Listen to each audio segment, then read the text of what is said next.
राधे राधे दोस्तों। आज मैं बताऊंगी आपको कि मेरे घर मेरे लालजी मेरे माधव कैसे आए।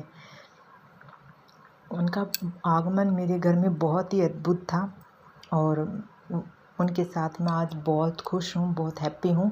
उनकी सेवा करने में मुझे बहुत आनंद मिलता है और क्या ही कहूँ उनके बारे में, तो बहुत ही सुंदर हैं। और सभी कहते हैं कि मुझे गिफ्ट में मिला था, गिफ्ट में लाना शुभ होता है, लेकिन हाँ ये सही बात है। खुद ला सकते हैं, वैसे तो कोई बात नहीं है, वृंदावन जाएं तो खुद लेकर आएं। लेकिन अगर कोई और आपको गिफ्ट कर दे तो इस पे सोने पे सुहागा हो जाता है। इसी तरह ये मैंने मेरी फ्रेंड लेके आई थी मथुरा से। उसने मुझे पहले नहीं बताया था कि मैं तुम्हारे लिए गिफ्ट लेके आ रही हूँ। कि उसकी शादी थी, आई थिंक होगी 6ठे महीने की 11 तारीख, मतलब इसके लमसम थी। तो वो अपने गिफ्ट में देना तो मुझे चाहिए उसको गिफ्ट, लेकिन उसने मुझे दिया अपनी शादी पे लड्डू गोपाल जी का गिफ्ट। तो मैंने कहा उससे कि शादी तुम्हारी है, गिफ्ट मुझे तुम्हें देना चाहिए। आई थिंक तुम मुझे गिफ्ट दे रही हो। ये बात थोड़ी हजम नहीं हुई थी मेरे को।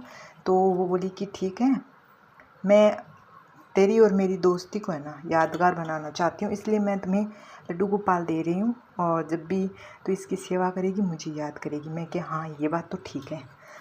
फिर मैं बोली नहीं, ये मुझे भी तो तुम्हें कुछ गिफ्ट देना है। तब उसने मुझे कहा कि एक काम कर, मैं तुझे लड्डू दे रही हूँ तो तू भी मुझे लड्डू गोपाल दे दी, मैं उसकी सेवा ससुराल में कर। तो उसने मुझे लालजी दिया और मैंने उसको लालजी दे दिया। वो अपने माधव की खूब सेवा करती है, उसका भक्ति में बहुत ज़्यादा मन है। और मेरा तो मेरे लड्डू आने के बाद में हुआ, पहले तो मैं ज़्यादा काम काज में ही ध्यान रखती थी। ऐसे करके मैं फिर जा नहीं पाई उसकी शादी में। तो वो बोली कि मैं 15 दिन तेरे लालजी और मेरे लालजी दोनों की मैं सेवा कर लूँगी, तू शादी में आ जाना तब ले जाना।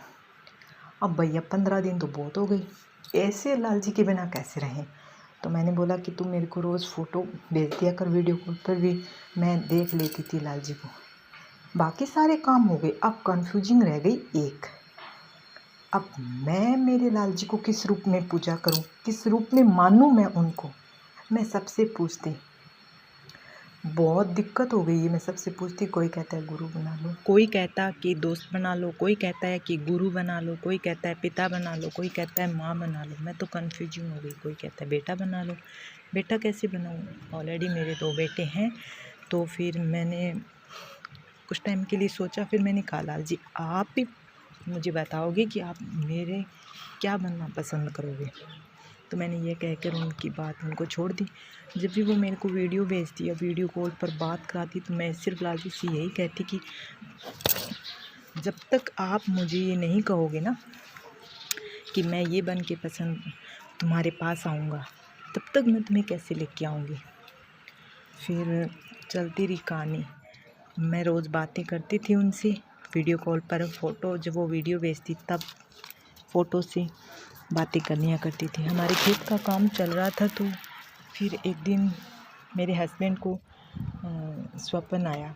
तो एक स्वप्न 2 बार आ गया था उनको 2 दिन। तो उन्होंने पहले तो मेरे को नहीं बताया कि मेरे को सपना है। जब तीसरे दिन भी उन्हें वही सपना आया ना, तो उन्होंने सोचा कि बता दूं घर पे, तो क्या पता कोई समस्या का हल निकल जाए। तो फिर उन्होंने मुझे बताया कि मुझे 3 दिन सेम हो गए, सेम स्वप्न आ रहा है। स्वप्न में मुझे तीसरा बेटा दिखाई दे रहा है। तो मैंने कहा इम्पॉसिबल, ऐसा तो हो ही नहीं सकता, क्योंकि मैंने 2 बेटे जन्म देकर ऑपरेशन करवा लिया था। तो ऐसा तो कोई काम ही नहीं। मेरे सपने में और क्या क्या दिखाई देता है, बोले दिखाई कुछ नहीं देता, बस आवाज़ आती है कि मैं तुम्हारा तीसरा बेटा बन के आऊँगा।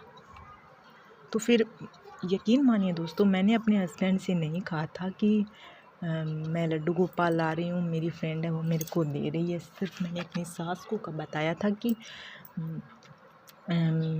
वो मुझे लड्डू गोपाल दे रही है, मैं लेके आ रही हूँ। तो वो बोली कि ठीक है, वो तो बहुत ही अच्छी बात है कि हमारे घर में लालजी आ रहे हैं।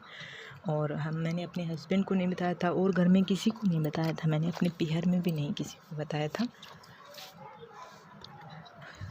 फिर भी मेरे ध्यान में नहीं आया। उन्होंने सपना बताया कि सपने में ऐसा कुछ हुआ कि मेरे को आवाज़ आ रही है कि मैं तुम्हारा तीसरा बेटा बन के आऊँगा, और रोने की हंसने की ऐसी ऐसी आवाज़ें आती हैं जैसे बच्चे की आती है वैसी। फिर भी मेरे ध्यान में नहीं आया कि लाल जी का इशारा है कि वो। फिर मैं काम पे लग गई, खेत में काम पे लगी। फिर मैंने दोपहर में बैठते हैं हम आराम करने के लिए, तब मैं बैठी तो मैंने फ़ोन देखा। फ़ोन में उसने वीडियो सेंड किया हुआ था, जो मेरी फ्रेंड है उसने लाल जी को तैयार करके श्रृंगार करके। वो देखते ही मेरे तुरंत मैंने दिमाग में सोचा, अरे इशारा तो मिल गया, उन्होंने बता दिया, ज़रूरी थोड़ी ना ये मेरे ही स्वप्न में आए। और देखो इनकी बात, मेरे को और मेरी सास को पता था कि हम लाल जी ला रहे हैं, हमारे स्वप्न में नहीं आई, उनके स्वप्न में आए। उन्हें पता ही नहीं था कि हम लाल जी लेके आ रहे हैं। और फिर मेरे को पता चल गया कि ये मेरा तीसरा बेटा ही बन कर आएगा। और फिर मैं उनको लेने के लिए मैं गई थी। और मैं उनकी छठे महीने की 11 तारीख की शादी थी। उस टाइम 9वीं थी और 10वीं को मैं रुक गई। मैं 11 को यहाँ पे इसको लेके आई थी लाल जी को छठे महीने में, तब 11 थी, 13 तारीख थी और मेरे याद है। अब मेरी एक कन्फ्यूजिंग है, वो मैं आप लोगों से शेयर करना चाहती हूँ। और आप लोगों जिसके पास भी बहन के पास ये वीडियो पहुँचे तो प्लीज़ मेरी हेल्प ज़रूर करना।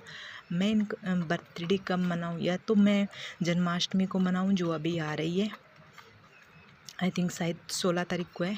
और या फिर मैं जिस दिन लड्डू गोपाल को अपने घर पे लेके आई थी उस दिन मैं इनका बर्थडे मनाऊँ। प्लीज़ जिस भी बहन के पास, जिनके पास लड्डू गोपाल है या फिर से रिलेटिव कोई भी ऐसी कोई सूचना है तो प्लीज़ कमेंट में ज़रूर बताना कि मैं क्या करूं। मुझे आपकी हेल्प की बहुत ज़्यादा ज़रूरी है। और मुझे उम्मीद है कि मेरी घर आए लाल जी, मैंने आपको बताया, आपको ये बातें अच्छी लगी होंगी। तो अगर मेरी बात मेरे लाल जी का लगाव आपको अच्छा लगा है और उनका आगमन अच्छा लगा है, और मैं ये ज़रूर कहूँगी बहनों से कि प्लीज़ अपने घर में लाल जी को ज़रूर लेके आएँ। राधे राधे, धन्यवाद।